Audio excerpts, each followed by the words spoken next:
How's it going, Webheads? My name is Ryan Walsh. Over the weekend, like a lot of you Webheads, you probably played the Spider-Man PlayStation 4 game non-stop all weekend long like I did. I could not stop playing the game. I thought it was amazing. But this isn't really a review. I'm going to say that probably for this weekend because I want to give people a chance to play the video game and actually beat it so I can do my spoiler review. But this is really just an overall explanation of the post-credit scene and the ending so I can just really go on and explain it for those who have beat it so far. So let's really just jump in right at the ending. Right after you beat Dr. Octopus on top of the Oscorp building, we can see Peter Parker and Dr. Otto Octavius really having just a back and forth little cutscene, and you can see that Peter is really broken up about Otto Octavius and what has happened to him throughout the entire course of the game, because you do get to know Otto Octavius as really this scientist who does care about his research and helping other people, and he's making these mechanical arms to help people, which I thought was a really clever spin in the game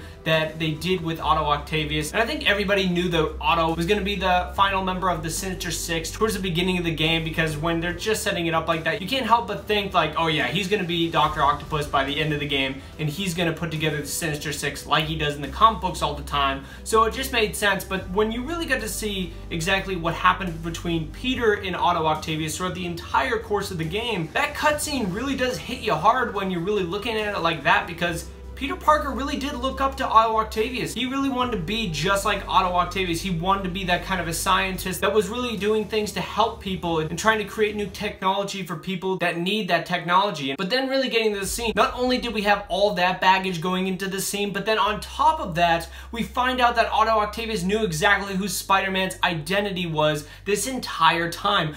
Such a disappointment, Parker.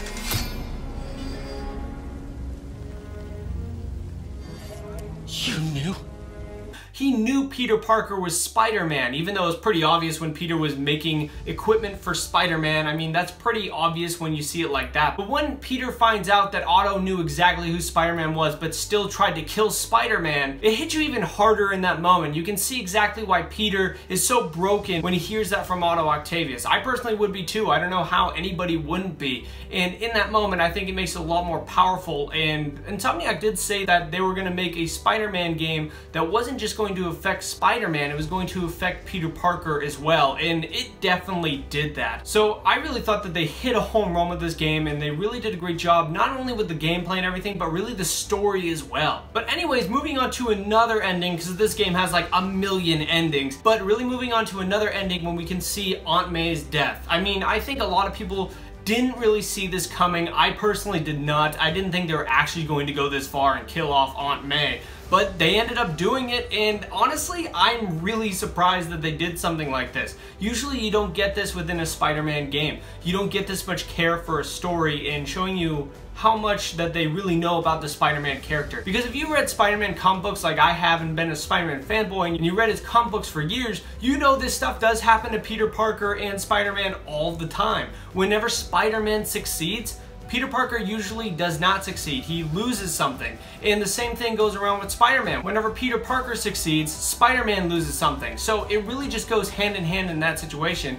And obviously within the end of the game, Spider-Man beat the Sinister Six and saved the city. So Peter Parker had to lose something, and that was Aunt May. And honestly, that was a really emotional scene. I don't think I've ever seen a scene like that in a video game where I was that emotional towards the ending of the game. They really made it super powerful, not only with Dr. Otto Octavius, but Aunt May as well. They had some balls killing Aunt May, because I don't think I've ever seen any game of Spider-Man go even close to getting that far of killing any characters off. I have to say, one of the coolest parts of the game as well was when you not only got to play as Spider-Man, but you got to play as Mary Jane Watson, and you got to play as Miles Morales. I thought that was very surprising throughout the entire game, and that's something that I just did not expect, and especially expect to like. I did like playing as those characters, but really looking at Miles Morales in one of the endings of the game, we can see Miles Morales is showing Peter Parker when they're moving Peter into a new apartment that Miles Morales now has spider powers. He can stick to walls. And it was pretty obvious this was coming for a lot of Spider-Man fans. If you weren't a fan of Miles Morales, you're probably like, who is this second Spider-Man and why does he have spider powers? Why did he get bit by the spider just like Peter Parker did? But to a lot of Spider-Man fans, you saw this coming because you saw the spider escape out of Norman Osborn's like secret lair thing onto Mary Jane's coat, symbiote, and then she takes it all the way back to the Feast building. And then obviously I think everybody could put that together. If you were a Spider-Man fan, you knew Miles Morales,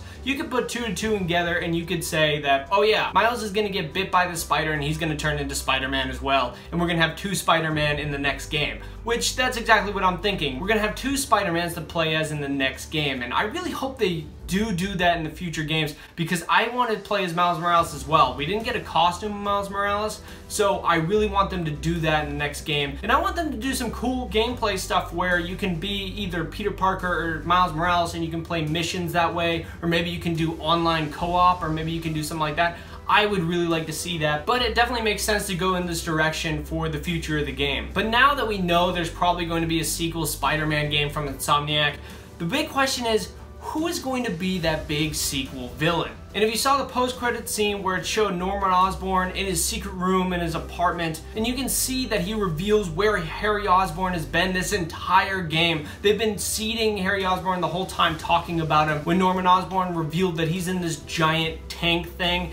And then when you actually look at where Harry is and what's around him, you can see that it's the alien symbiote, which is exactly where I was thinking they were going to be going with the next Spider-Man game. How do you top the Sinister Six? Well, you could either do the Green Goblin or you could do Venom. And Venom makes sense that they're going to do that because he is one of the biggest villains right now, and a lot of Spider-Man fans want to see Venom in more Spider-Man stuff. But I'm really surprised that they chose Harry Osborn to be Venom within the next game and not Eddie Brock, because the new Venom movie comes out in just a couple weeks, so I'm surprised that they're not really being like, no, we're going to do Eddie Brock as Venom. Instead, they're doing Harry Osborn, which is more of a recent thing within the comic books, so it was pretty surprising seeing this, but I always like seeing different takes on different Spider-Man villains, so I'm okay with this, and honestly, I'm very curious of how they're going to do this within the next game. I thought maybe if Eddie Brock wasn't in the first Spider-Man game, maybe in the second game we're going to have Norman Osborn being Green Goblin, because it just makes sense if you really just see the entire game as a whole. Norman Osborn is just such a big character, why not just do the Green Goblin in the next one?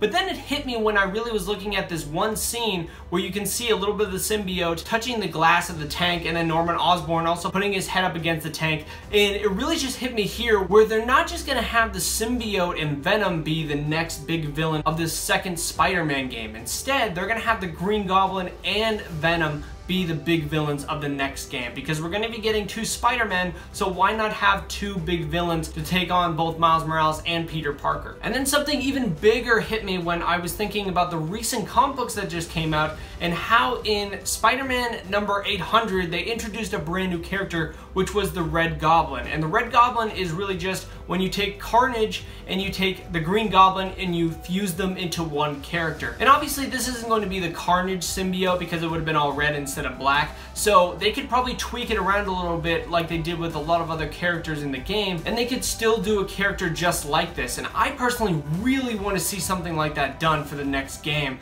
But Webheads, what do you guys think of the Spider-Man PS4 ending and post-credit scene? Let me know down in the comments below. But if you guys want more endings explained for video games and movies, definitely consider subscribing and turning the bell notification on down below so you guys don't miss anything in the future. But Webheads, thank you very much for watching. I really do appreciate it. Bye-bye.